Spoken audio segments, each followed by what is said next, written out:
Good morning to you at this hour on the business desk. Analysts have reiterated that South Africa's collapsing state is the main reason behind the country's underperforming economy. This is revealed in a report by Harvard Kennedy School's Growth Lab, which argues that the current reform momentum is unlikely to reverse the collapse. Political gridlock, ideology, patronage and overburdened state entities have been cited as impediments. Executive Director at the Center for Development and Enterprise, Bernstein, speaks to us about this.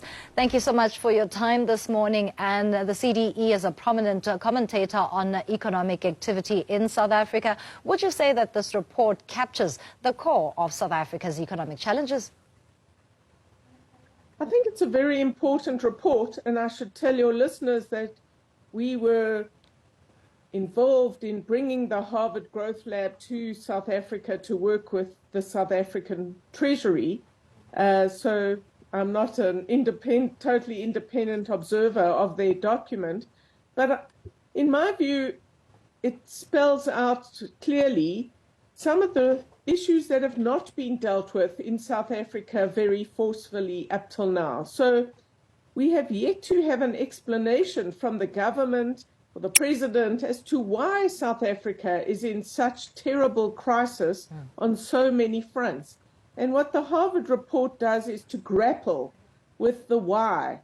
And what you've just read out, the issue of state collapse is an absolutely fundamental cause of why South Africa is doing so badly.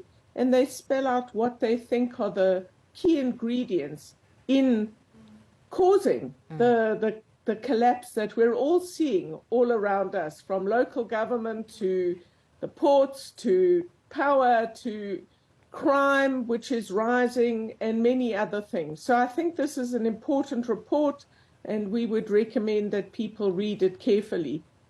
Now, and the issues raised in this report are not new in a South African dispensation that has seen economic turmoil for over 2 decades. What's to be said about the lack of transparency, a clear stance, as well as a roadmap towards the implementation of the reforms that we often hear about, bandied about with regards to politicians as simple rhetoric, because the picture has not changed? Well, CDE recently released a report. It was our second one on growth this year. And the main conclusion is that a country has to stop falling before we can start rising. So we have to focus on the absolutely critical issues that are causing South Africa's troubles. And the Harvard Growth Lab report and Professor Ricardo Hausman have spelt out their view of this, which we broadly agree with. And we're saying that you have to stop certain things, and then you have to prioritize, that a country like this must prioritize, and that until we deal with the ports and logistic issues, which just get worse and worse, until we're serious about fixing the energy crisis and establishing an effective market for providing energy and transmitting energy across the country.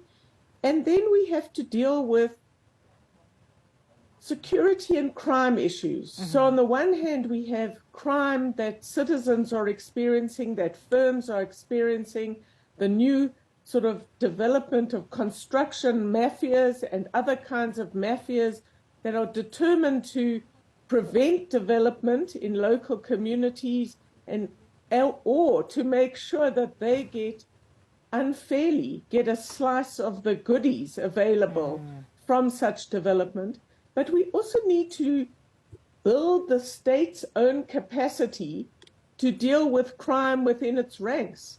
And this is a very difficult thing to do. So we're saying the country has to prioritize on those 3 things.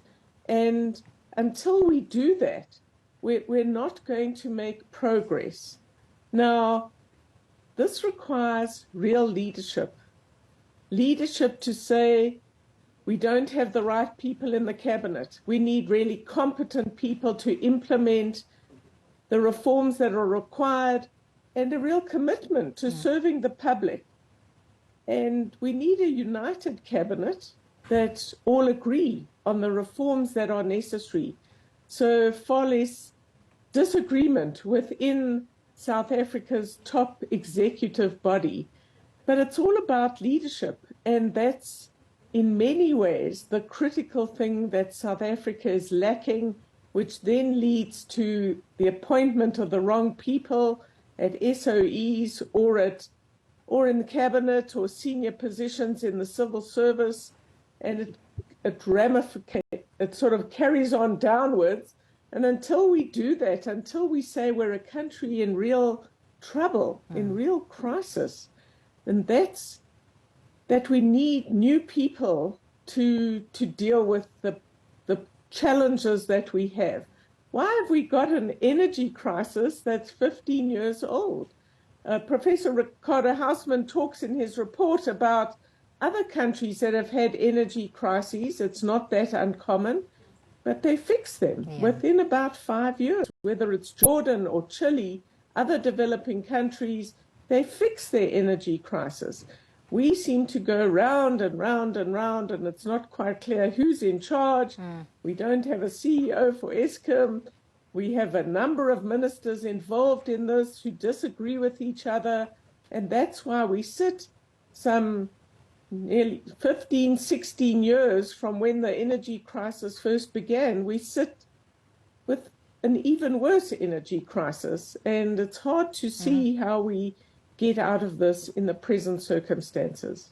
As a parting shot, and I'm glad that you raised the leadership aspect there, and because we are going towards the 2024 elections, much of the change that you speak of has also not materialized in the South African discourse, but much of the same reforms that are being called for are used as political tools to garner support going into the voting season. What's to be said about this particular report that has seen criticism that we do not need a global body telling us of our own problems? They should be as clear as daylight, particularly to the political leadership.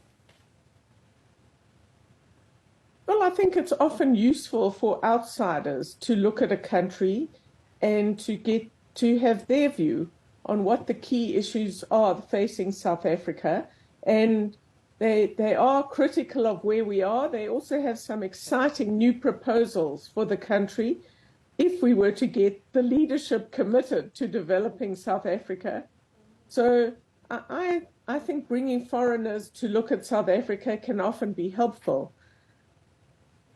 I'm not sure what to say about the elections next year. They're very important. I think the country is reaching a turning point. If we don't get new leadership and a new commitment to actually put the best people in charge of our many crises, we're going to be in even deeper trouble. Think about it for a moment. We're in such deep trouble that the leading CEOs in South Africa have had to stop what they're doing, which is to run their companies in difficult circumstances and to help the country to fix our ports, our energy, and our criminal security situation.